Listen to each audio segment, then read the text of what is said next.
I'm here promoting a novel that I wrote some years ago called Mirror Box, and I'm on a tour across the metaverse. So I have been in Rec Room, I have been in Roblox, and many of your favorite platforms. Yesterday I was in Mozilla Hubs, and in the future I'll be headed to places like Neos VR and VR Chat. But today is an extremely special day, both because you're here, and also because I have a very long history with Altspace. So I'm going to do some reading from the text, and if you do have questions after all is said and done, you can ask me about like just what this is about if you're coming in blindly.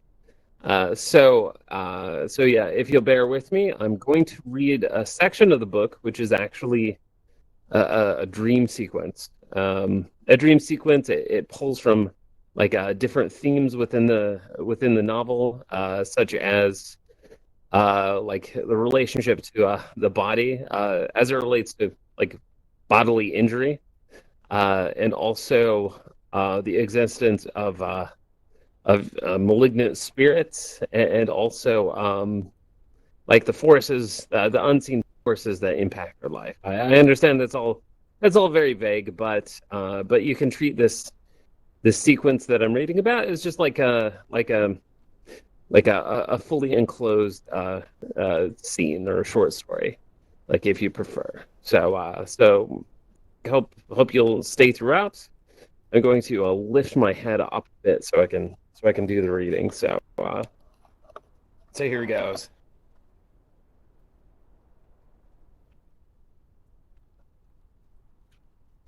Oh, the hero's name is Orson, by the way. So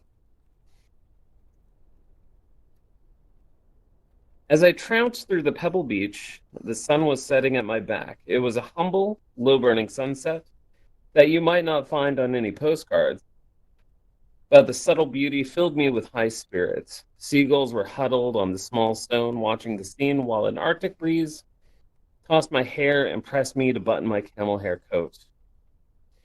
A short walk down the beach, there was a watchtower with a flattened conical roof perched atop a solid gray cliff. Nightshade was cast over the earth, and the lights of the watchtower flickered on strangely, as if it were an old basement light with frayed wiring. I walked towards the cliff, quickly arriving at the base. I met with the 300 or so steps that climbed the rock face. I shrugged and climbed the steps patiently and tirelessly, with my eyes always on the next step. My legs felt the strain, but it didn't augment with each step as it should have. Pebbles often tumbled over the side, and the wind's howling was systematic, more like a sound effect than an act of nature. I didn't look down until I arrived at the top, and even then it didn't spark a reaction in me, as if weakness and mortality no longer held any meaning. There was a porch of solid cement bordered by a black painted railing, excuse me. I climbed the 3 steps onto the porch and entered the watchtower's doorless entryway. Inside, there was an anti-clockwise spiral staircase.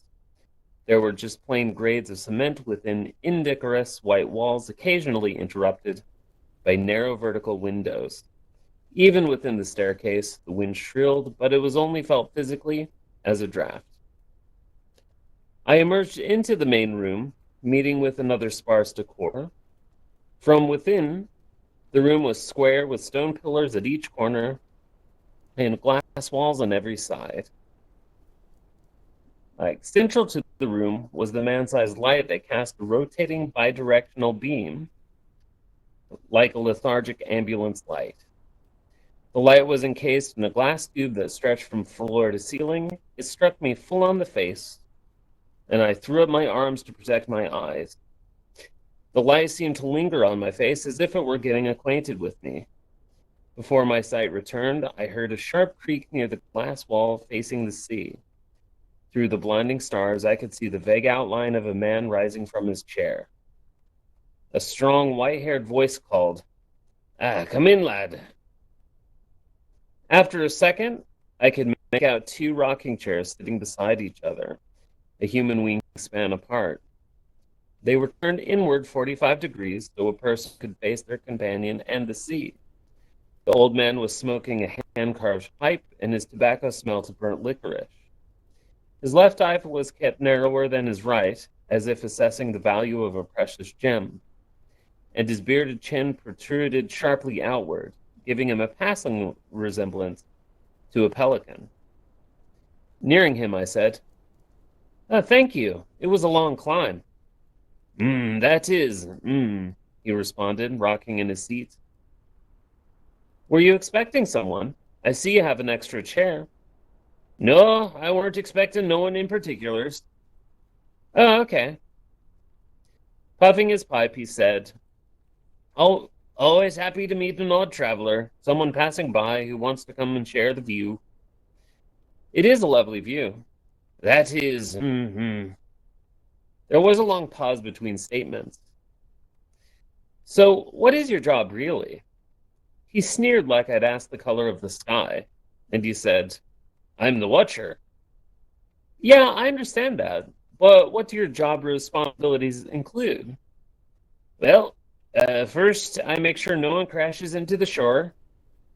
If they make a landing, I'll help them here safely. And if they have other problems, I'll help them with those too. But mostly, the ships don't come here. They'll see the light and steer away from it. Not very many people come here then. Excuse me. Not very many people come here then. No, no, not many." "Have you been up here long?" "Indeed. I've been up here for ages. Eons, it seems." "Oh, I figured you had." The watcher moved his free hand from his knee to his upper thigh and inconspicuously started rubbing it. He ceased rocking and leaning forward in his chair, he said hoarsely, it does get mighty lonely up here." I tensed up, grabbing the armrest and staring at the dark horizon.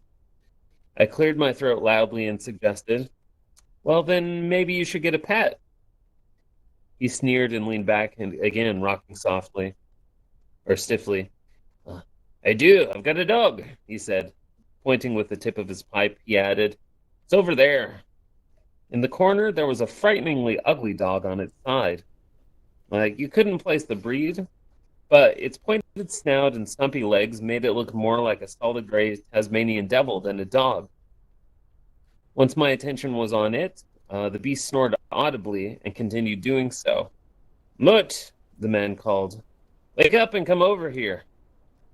Its head darted up and looked straight at me, purple eyes shimmering like the breast of a peacock. It cried once when it woke, then winced miserably as it hobbled towards us.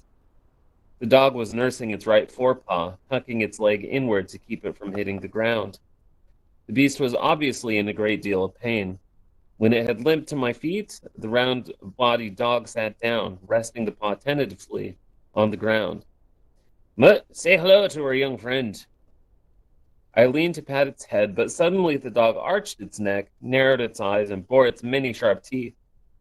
I pulled my legs into my seat, nearly teetering over, and the gray dog growled at me and gave me an accusing stare. The man jumped from his chair and swatted the dog's rump with the back of his hand, sending the dog yelping back into the corner.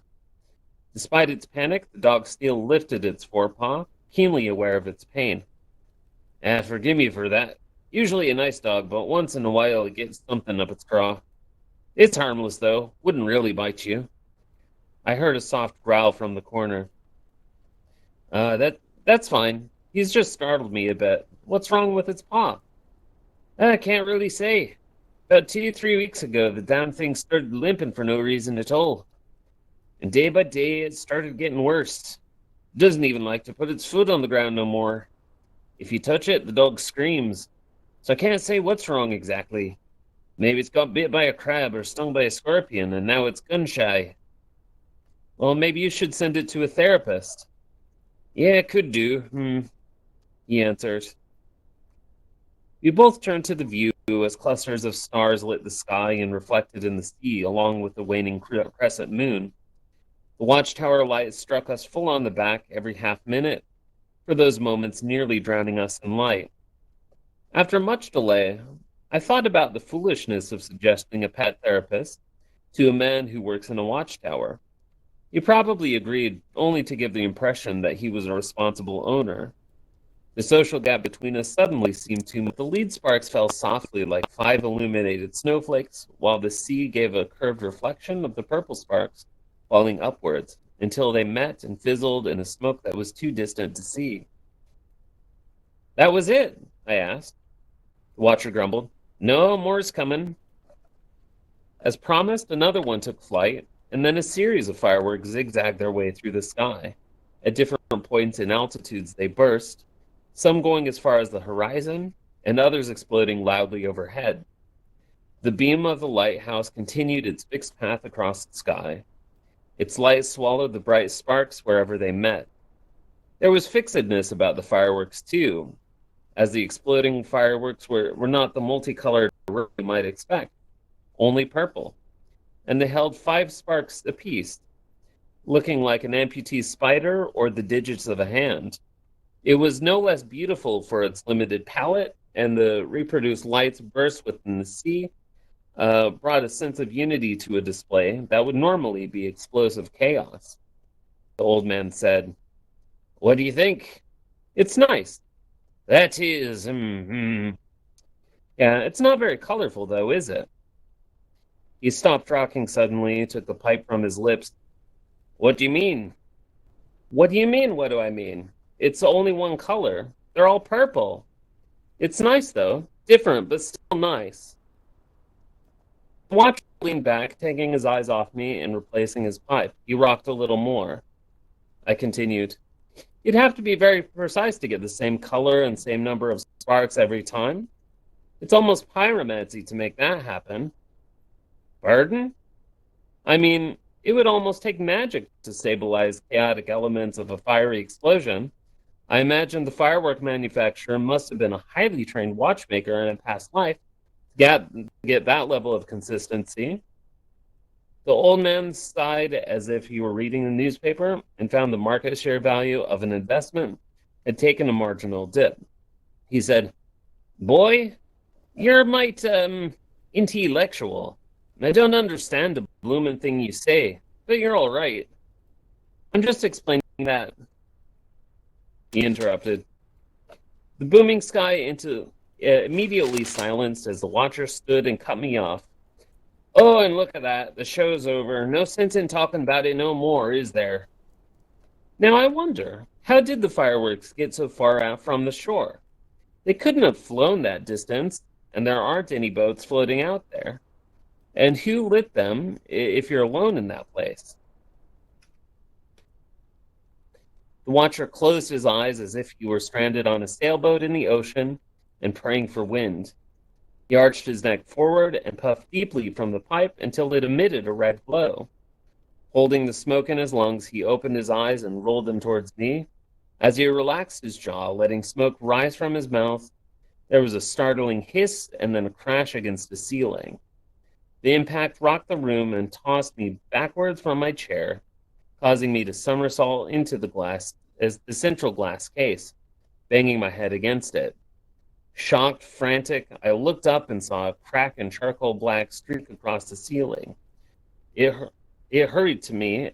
Uh, I hurried to my feet, fighting for breath.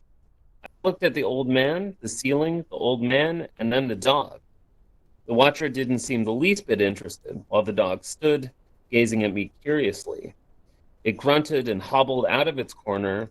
It followed a curved path between the rocking chairs and came directly toward me in the center, stopping a few feet away. I locked eyes with the dog, which was now wagging its tail and seemed to be smiling as it rested its hurt paw on the ignited firework that found its way into the room. With his back to us, the watcher laughed. My mistake. Guess the show wasn't quite over yet." I was breathing quickly, deciding whether to run, yell, or kick it away. But before I could act, the old man turned to us, pursed his lips, and softly said, "Boom." On command, the tunnel appeared beneath us, swallowing myself, the dog, and the dormant explosive. And that's it. Okay, anyway, thank you for staying through that. Here, give me 1 second.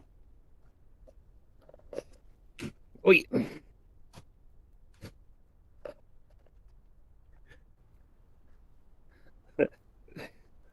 Yeah. Okay. Yeah, so that was the reading. Yeah, so if you notice someone did wander into the room for a second, she's fine. Rumba, welcome. Welcome. So yeah, can you speak in here? Yeah, the host panel. I'm just gonna open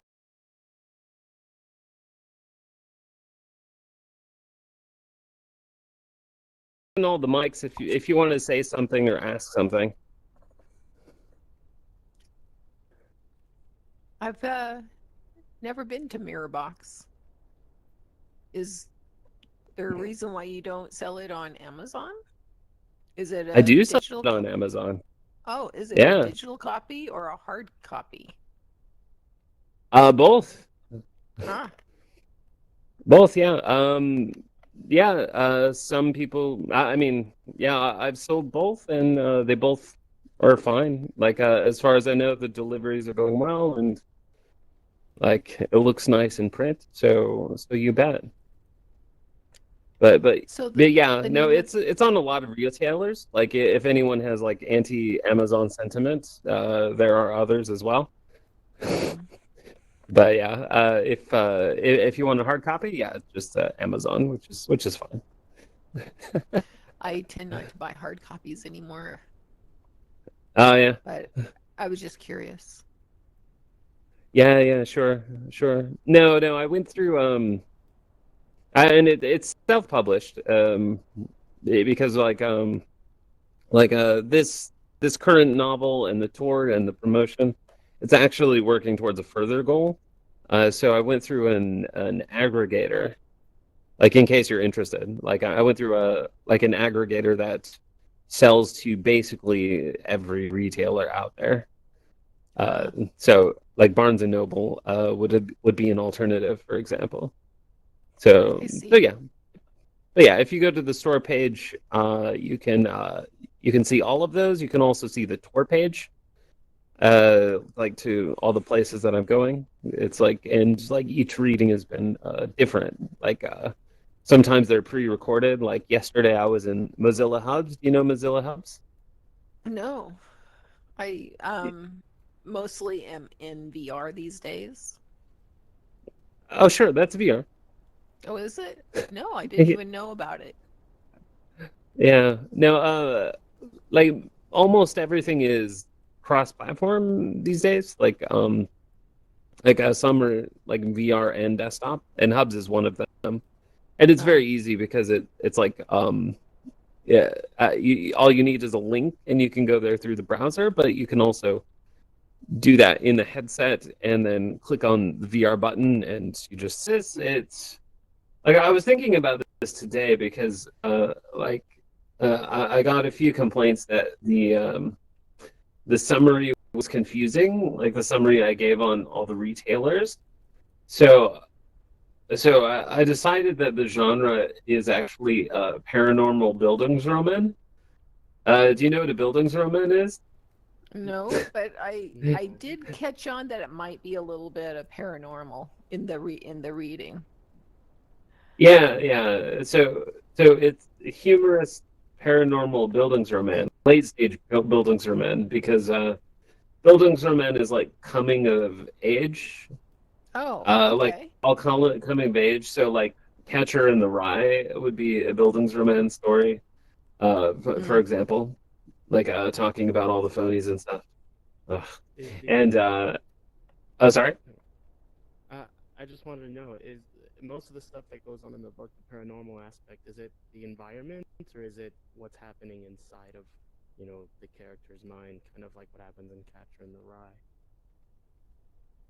Oh, no, that is totally unresolved actually, because um because throughout the book he encounters a demon, um yeah, like a demon who uh like early in the book, they have a frightening exchange that causes the protagonist, whose name is Orson, to lose his hand. Like if you've heard of a mirror box, do you know what it is? No. It's where you make things disappear, right? You put things in the box. No, it's not. A mirror box is actually a very cheap, basic tool that was invented by someone named V.R. Ramachandran, who's a cognitive scientist that works in probably he's still in the University of California, San Diego. And he made something called a mirror box for like amputees because they had phantom pains. Oh So yeah, yeah. it was a a tool for them to control phantom pains if they lost one of their hands because it's something quite painful. That's So what I've that was heard. so yeah, that was one of the main inspirations for it. Is just like a talk Actually, like I, sorry. I have seen a mirror box. I read an article about it once. For Yeah, yeah. amputees. Yeah, Anyway. no, he like like India as a country, it's amazing for its innovation because they always keep in mind like like how much it costs to produce something. So they have done a lot for amputees, like building tools like this. Like even though he's in the US, like it is Hmm. something that you can build yourself. Uh, Yeah. and and like before the mirror box, their only solution was like shaving off nerve endings, which didn't work. Ah, Like because like if you shave off nerve endings, there are just more nerve endings, and you've actually made the pain yes. worse.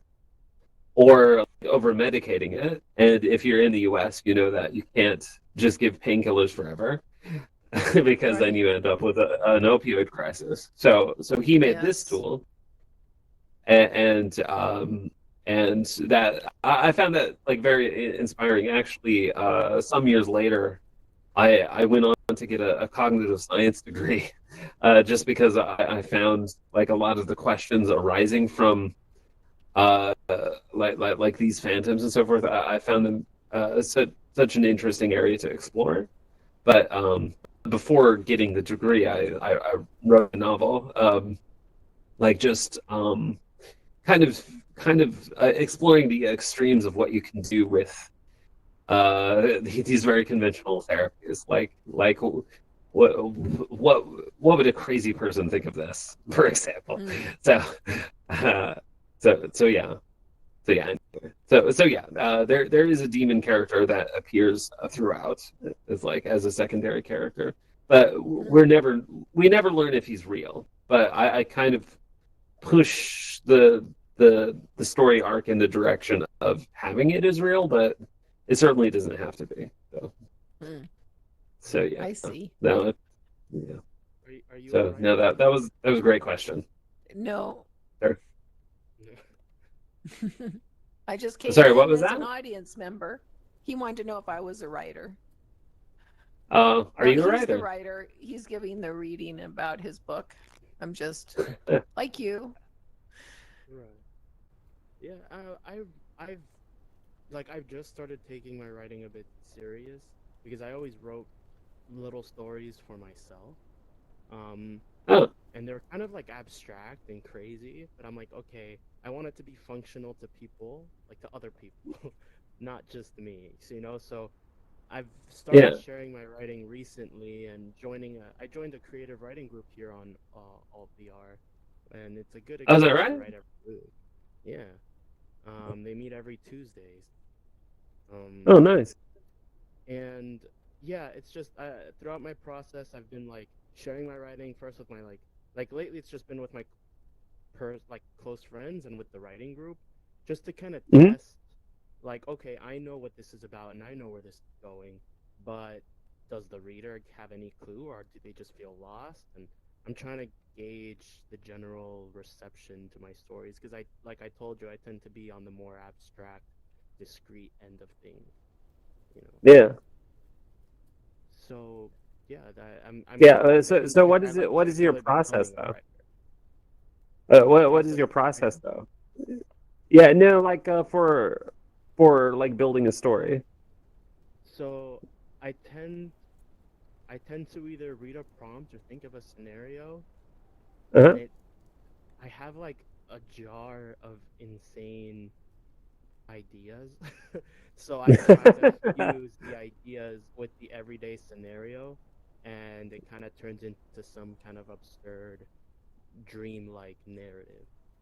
So that's what I try Yeah. to do. I try my best to fit my crazy ideas into regular scenarios and then give them that sort of push so that there's like a storyline, you know, scene to scene sort of thing, setting to setting. Yeah. No, that's good actually. I work in the same way. But if I can give like a bit of general advice, like even though I don't know writing, of course, but it's important to be consistent. I mean, you can make something really crazy or really abstract, and it doesn't matter as long as it's consistent and we can like relate uh like the reaction with the action, like because if if you explained the premise well enough, like the if you explained the premise, if you gave this scenario well enough, and then and people will go along with you because there's a lot of crazy stuff out there, and it's totally fine. But like everything that follows from that premise, like it needs to make sense. Like if a person has a reaction, we have to recognize it as a reaction that a person would have. So so Yeah, yeah, it's like I'll give a quick example to my latest yeah, piece that people didn't really react in the way that I was looking for. Like they took something which is totally fine, but they were more lost than they were scrambling for for some semblance of something. Um, so yeah, like everybody was a doll. It was kind of like a whole like she was inside of a doll's story and she was a doll. Um, and once I told one of my friends that, and then they read it, they're like, "Oh my God, I totally get it." Yeah, because I told you she was a doll. So now I'm thinking, should I just say that she's a doll a bit more explicitly at the beginning? It kind of yeah. kills the build up for me personally. Of like, it's kind of like a poetry to me the way that I reveal these things. So I don't know. I'm just kind of grasping with that. I'm rambling. I'm sorry. But like, No, that's not rambling at all. I mean, I've been in like a ton of writers' workshops, so like I enjoy, of course, exploring these ideas. But yeah, that's why these workshops are really useful. Like just to flesh out the ideas and kind of understand what's happening in their head also. But if I can give another like a general piece of advice is like so a premise like that is totally fine again, and like leaving those clues to what the reality is also fine, but it has to be in the service of a narrative arc at the same time, which I don't know if you have it or you don't have it. So you're still serving a story like as we would recognize it, like whatever like happened throughout the day that built tension, and we get some resolution to that as well. Like having her as a doll. I mean that sounds great. It sounds amazing. Like so long as it serves um like the drama of the story, or the drama more generally, like because it might be a funny story too, but right. but yeah, so those like always have to go together. And so like as I was describing mirror box, I I have like a lot of these premises as well. So, like, as you're reading the story, you have to understand that demons are real, Right. and dreams have meaning, and there's some tie between the life of the mind, objective reality, and dreamscapes. Uh, but like as all of these are happening, the arc of the story is it begins with somebody who has given up, like who's given up kind of an elite role to do something simpler. And like once he does that, like the path that he follows with his life, it has like a lot more freedom, like a lot more freedom, a lot more creative fulfillment. About where it ends, like I won't tell you. It's a spoiler, Of course. but Yeah. but like that's the story arc that's happening despite all of the weirdness of the premise. Mhm. Right. Also, I have yet to write a lengthy story. The most I've written is probably like 3 chapters of a narrative that I never finished. Like all of my writing Yeah, seems to be pieces out of a world, like like like yeah. a day in a world, you know. Okay. And that is my that's I guess to answer your earlier question, that is part of my process. I start with a scene in an obscure Yeah, world, and then I'm thinking, okay, well, the next logical step is I can write that scene, write that scenario, write that instance, and keep it here, and then build upon the origins of it and where that goes later. That I guess yeah, that'd be the next step out of all of that to write a complete piece. yeah, yeah. No, that's good. I mean, you're on the way. It does take time, of course. Mm. Uh, like to get there. Like for myself, um, like I haven't published anything except for things that I decided to publish myself, which so far include well, like in total, like I've written like 9 lengthy works, like novel length works, Mhm. and this is the 5th one.